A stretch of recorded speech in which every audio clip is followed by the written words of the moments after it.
What is it about the supernatural that's captivated us for generations? Is it the mysterious allure of the unknown? The heart-pounding thrill of an unexplainable sighting? Or the creeping fear that a life-changing encounter could happen to you? Sightings is the new series that puts you at the center of the world's strangest unexplained events, from Roswell to Amityville to Loch Ness and beyond. Each episode combines a never-before-heard story of an infamous supernatural encounter with mind-bending investigations that will leave you questioning what's real and what's impossible. Enter the unexplained with Sightings, available on Apple Podcasts, Spotify, or wherever you listen to podcasts. Hi, everyone. Thank you so much for listening. Scary Shorties wouldn't exist without you, the fans. Please like and follow us on Apple, Spotify, or wherever you listen, and share the show with your friends to help us grow. Thanks, guys.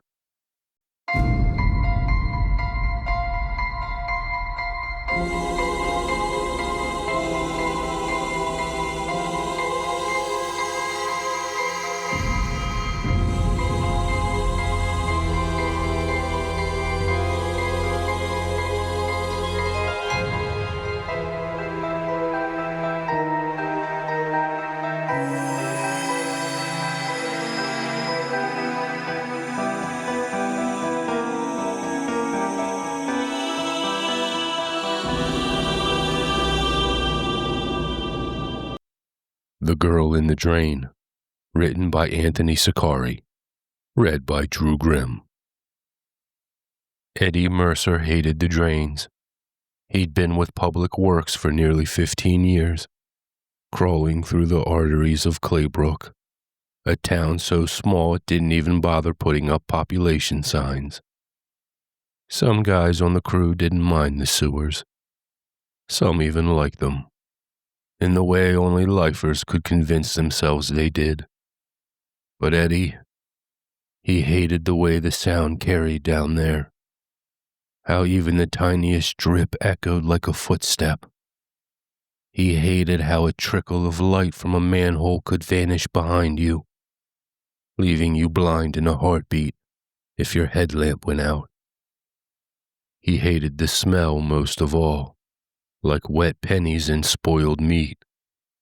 But work was work, and when the call came in about a clog on the east side of town, Eddie strapped on the reflective vest and pulled the truck around like always. "You're gonna love this one," his partner Lenny said, grinning as he slid into the passenger seat. Lenny was the kind of guy who did love the drains. He called them adventure tunnels, as if the rusting ladders and pools of black water were something out of a boy's storybook.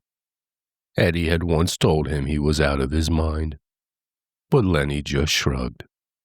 "This place has personality," he said. "More personality than half the folks in this freaking town." Eddie started the truck. The engine started to grumble. "So what's the problem this time? Another wad of grease from the diner?" "Nah. A couple houses on Maple Street. Kids say their sinks keep backing up. One family swore they found hair in the water." Eddie frowned. "Hair?" "Yeah, long strands of it," Lenny said, twirling his fingers as if to show the length. "Dark, too. Like somebody shaved a horse and flushed it." Eddie grimaced. "Ugh, Jesus." They rode the rest of the way in silence. Claybrook was quiet at night, its streets lined with cracked sidewalks and street lamps that hummed louder than the crickets. The town had once been a mill hub, but the factories had all gone belly up decades ago. Now it was just a place people drove through, not to live in. A place where folks vanished into routine and gossip, and nothing much ever changed. At least that's how it was supposed to be. They parked near the corner of Maple, where 3 orange cones marked a storm drain. Eddie climbed out, tugging on his gloves as Lenny pried open the iron gate. A wave of damp air belched up, earthy and sour. "After you," Lenny said, gesturing like a game show host. Eddie muttered a curse and flicked on his headlamp. The beam cut down into the black throat of the tunnel. "If I get hepatitis, I'm suing." "You won't get hepatitis," Lenny said cheerfully. "Not the fun kind, anyway." The ladder groaned under Eddie's weight as he descended. His boots splashed into the ankle-deep water, rippling across the tunnel floor. The air down here was worse, thick and humid, smelling faintly metallic. His lamp illuminated the curved concrete walls, damp with condensation. The tunnel stretched off in both directions, swallowing the light after a dozen yards. Lenny dropped in behind him. "You smell that? That's not your usual clog. Smells like death," Eddie muttered. They started down the tunnel, sloshing through the shallow water. Eddie scanned the walls. At first it was just the usual stains, moss, and old graffiti. But a few yards in, he froze. "Lenny, look." Deep gouges ran across the concrete, 4 parallel lines unevenly spaced, but unmistakably claw-like. They ran downward, as if something had tried to haul itself along the wall. Lenny crouched, tracing the grooves with his fingers. "Huh, that's weird." "Weird? That's a goddamn bear scratch." "In the drains?" Lenny snorted. "What do you think happened? Smokey got lost on his way to the woods?" Eddie kept walking, uneasy. The sound of water echoed strangely now, like something else was moving just ahead. He tightened his grip on his flashlight. A tool, he told himself. He was holding a tool, not a weapon. Another 100 feet in, they found it. The clog wasn't grease. It wasn't leaves or trash. It was hair. A massive tangle of it, black and slimy, jammed into the grate that led to the next section of tunnel. It shimmered in the light, like a living thing, strands curling and dripping. The water behind it sounded angry at being forced through such a thick mat.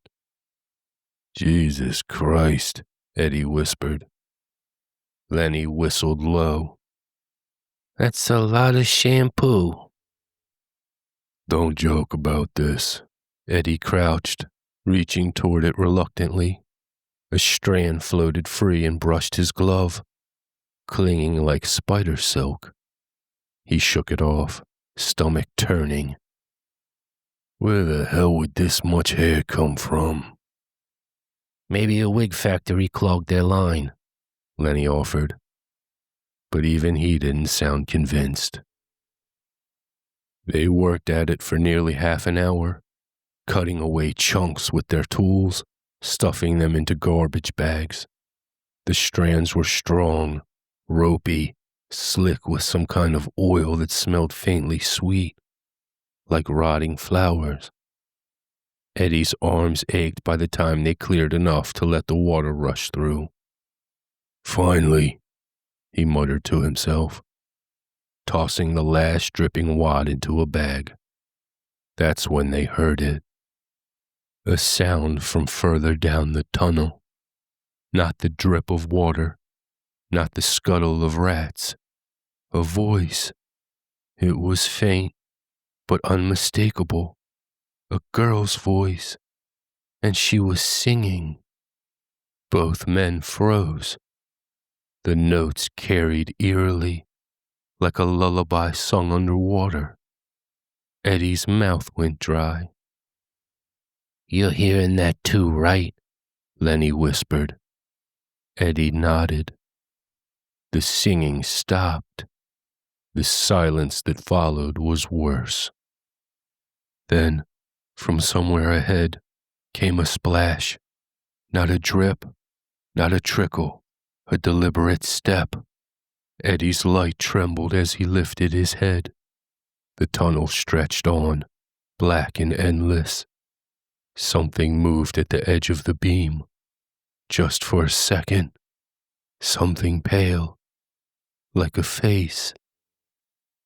Eddie staggered back. His heart was hammering. "We're leaving," he said. Lenny opened his mouth to argue, but another sound cut him off. This time from behind them. The scrape of claws against concrete. Eddie spun, light jerking. Another set of gouges appeared on the wall, fresh and wet, as if just carved seconds ago. The tunnel was no longer silent. It was breathing. Eddie didn't want to believe it, but he could hear it, slow, steady, inhuman inhalations vibrating through the walls. The concrete itself seemed to pulse with the sound, like lungs buried underground. "Jesus Christ," Lenny whispered, his voice a thin rasp. "It's just air pressure. Pipes." "Air pressure don't sing lullabies," Eddie shot back. They stood shoulder to shoulder, lights trembling across the black water. The echoes played tricks, footsteps ahead, claws behind. Eddie's instinct screamed at him to climb that ladder, to haul himself back into the blessed open air and never look down here again. But the tunnel had them now. He could feel it, wrapping around them like a throat. A splash broke the silence again, this time closer, deliberate. Eddie raised his light. For an instant, he thought he saw her, a girl maybe 12, waist deep in water, long black hair hanging wet and straight around a chalk white face. She didn't move, didn't blink. The water rippled only once, as if disturbed by something larger beneath her. Eddie blinked, and she was gone. "Did you see her?" His voice cracked. Lenny shook his head too quickly. No, I didn't see anything." But the way he gripped his crowbar until his knuckles went white told Eddie otherwise. They started backing down the tunnel, water sloshing with each careful step. Eddie kept his light forward, half expecting that pale face to swim into view again. The air grew thicker, hotter, pressing their lungs. Something brushed Eddie's leg. He flinched, swinging his light downward. Strands of hair floated in the water, curling around his boots like weeds. "Shit!" He kicked free, stumbling. The hair clung, slick and strong before snapping loose. The singing started again. It was louder this time, closer.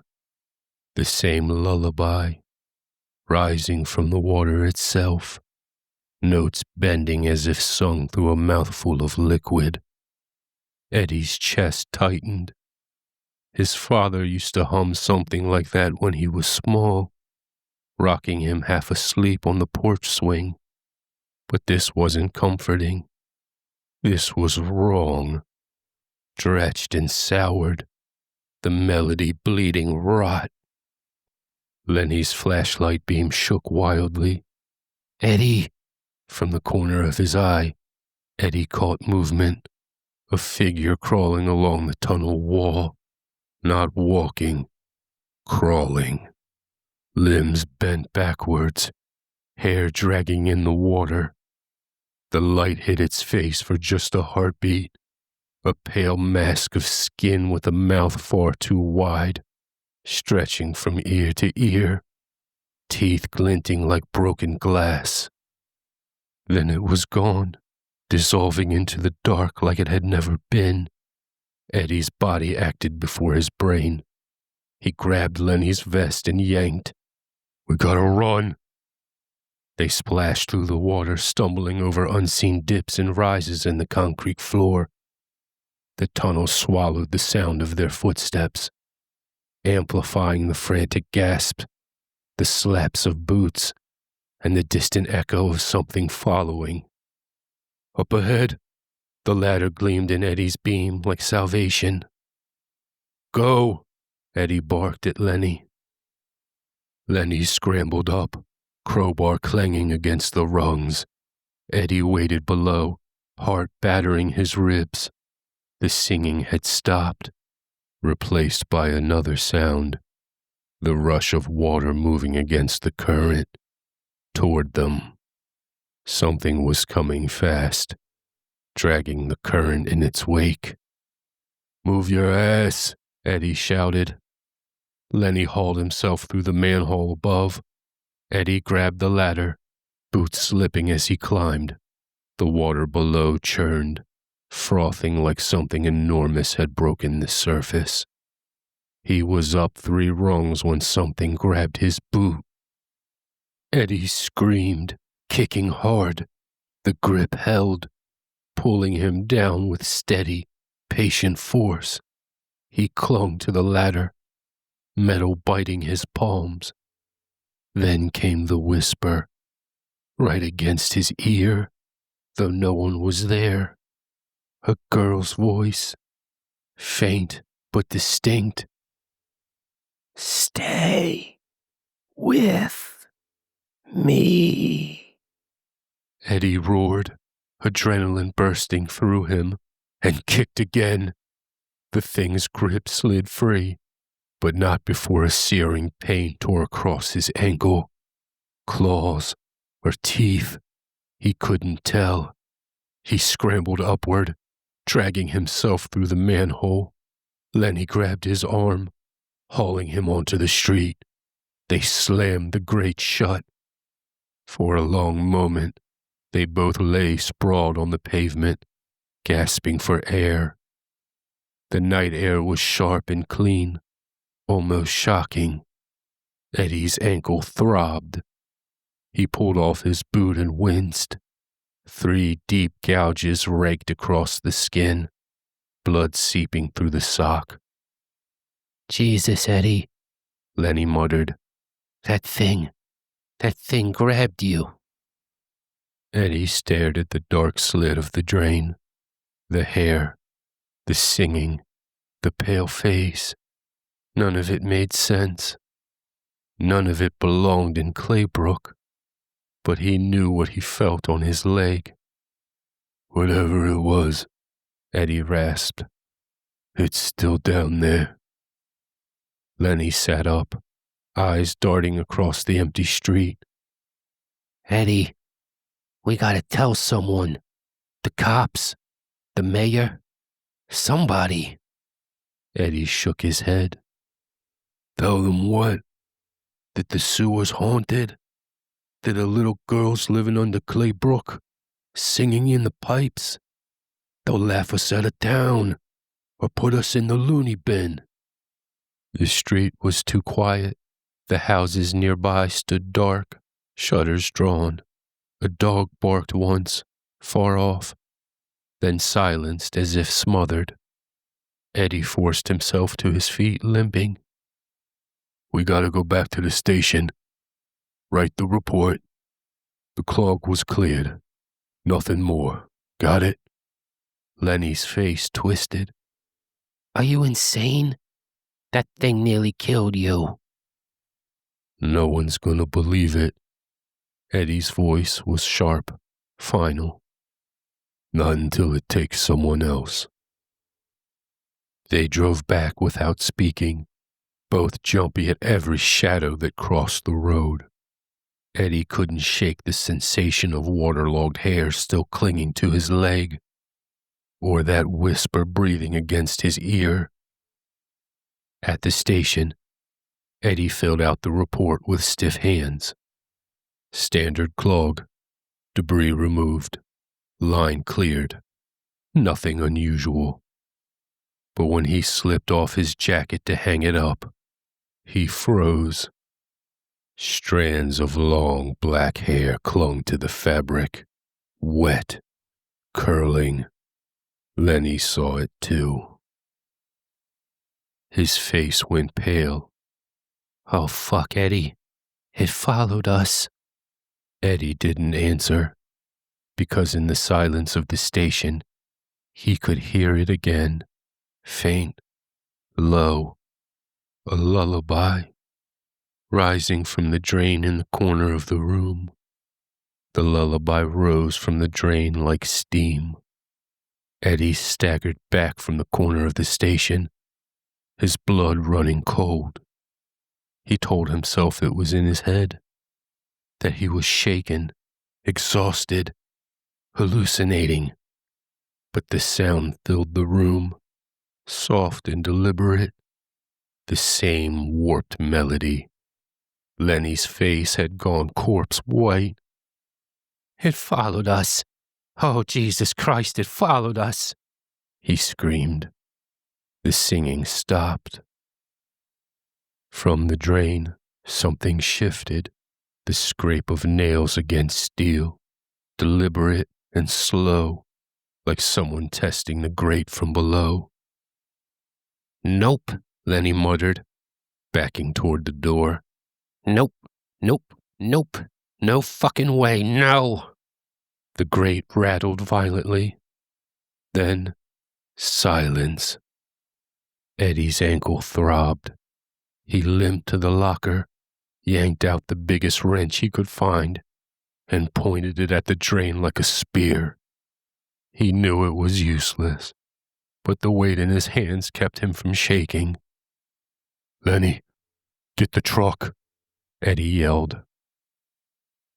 They both bolted into the night, tires squealing against the cracked asphalt. Eddie kept checking the rear view, expecting to see that pale face rising out of the street behind them. But the roads were empty, the town sleeping its uneasy sleep. "Where the hell are we going?" Lenny demanded.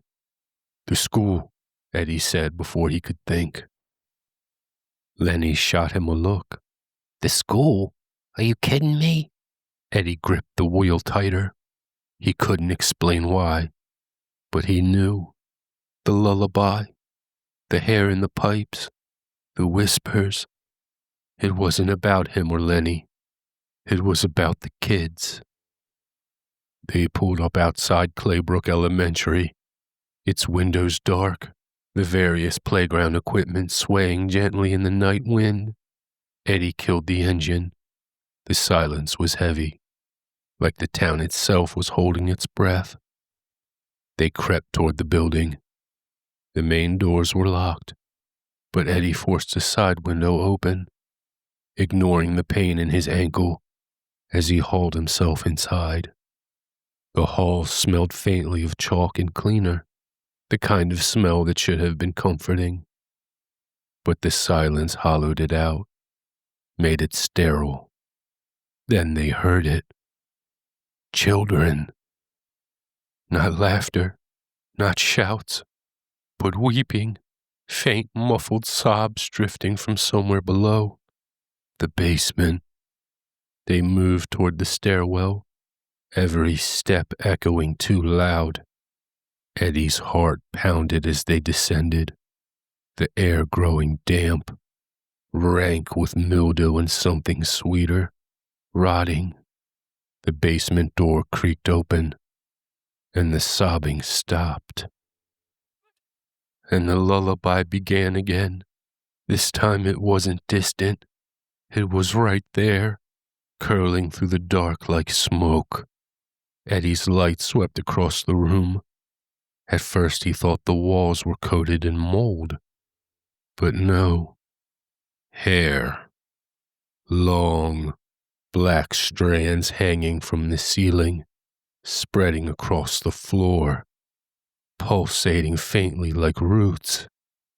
It shimmered, wetly alive, and in the center of it all, A figure rose from the water pooling in the cracked ground. She looked like a girl, maybe 12, white dress dripping, hair plastered to her face, but her mouth, oh God, her mouth stretched impossibly wide, the lullaby spilling from that cavern of teeth. Her eyes were pits, black and endless, glimmering with a hunger older than the town itself. Behind her, the hair writhed, and Eddie saw them. Children, half submerged, tangled in the strands, their faces pale, eyes closed. Their small chests rose and fell faintly, as if the hair itself was breathing for them. "Oh, Christ almighty, what the fuck, Eddie?" Lenny whispered. The girl's head snapped toward them. The singing stopped. For a heartbeat, silence. Then she screamed. It wasn't a human scream. It was the shriek of a drain pipe under pressure, a screech of rust and water and stone. The hair lashed outward, slamming across the floor toward them. "Run!" Eddie roared. They turned for the stairs, but the hair was faster. It whipped around Eddie's ankle, yanking him off his feet. He hit the floor hard, wrench clattering away. The strands pulled, dragging him toward the pool. "Eddie!" Lenny grabbed his arms, pulling with all his strength. For a moment, Eddie thought he might be saved, until the girl's voice whispered again, inches from his ear, though she hadn't moved. "Stay." The hair jerked with impossible force, flinging Lenny aside. Eddie clawed at the floor, nails breaking, as the pool swallowed him inch by inch. He locked eyes with Lenny. "Burn it, Lenny. Use fire." Then the water took him. It was cold, crushing, hair coiling around his throat, pressing into his mouth, his lungs. He saw faces in the dark, children staring at him with empty eyes, lips moving silently with the lullaby. And then, nothing. Lenny stumbled to his feet, gasping, bleeding from a gash on his temple. The pool was calm now. The girl was gone, and so was Eddie. But the hair still writhed, creeping toward him, strands stretching across the floor. Lenny grabbed the fallen lantern from the supply shelf. His hands were shaking. His thumb flicked the striker. A small flame flared, weak but alive. The lullaby rose again, louder, furious. "Not this time, you bitch," Lenny growled. He hurled the lantern into the pool. The basement erupted. Fire raced across the strands, flames devouring the oily hair. The lullaby warped into a shriek, the girl's face rising once more, contorted with rage as her body caught fire, collapsing in on itself. The children's forms writhed, then burst like bubbles, vanishing into the smoke. The heat was unbearable. Lenny staggered up the stairs, coughing, as the basement roared beneath him. By the time he burst out onto the playground, flames were already licking the windows. He collapsed in the dirt, watching Claybrook Elementary burn to the ground. The sirens came soon after. Fire trucks, police. The whole town gathered, staring as the building crumbled into ash. No one asked about Eddie. No one mentioned the singing. They all assumed the blaze was faulty wiring, old pipes, the usual. Lenny kept his mouth shut. But later, long after the fire was out and the crowd had dispersed, Lenny stood alone at the curb, staring at the storm drain beside the school. From the black mouth of the grate, a single wet strand of hair slid out, curling across the pavement, and from the dark below, faint and patient, came the sound of a lullaby.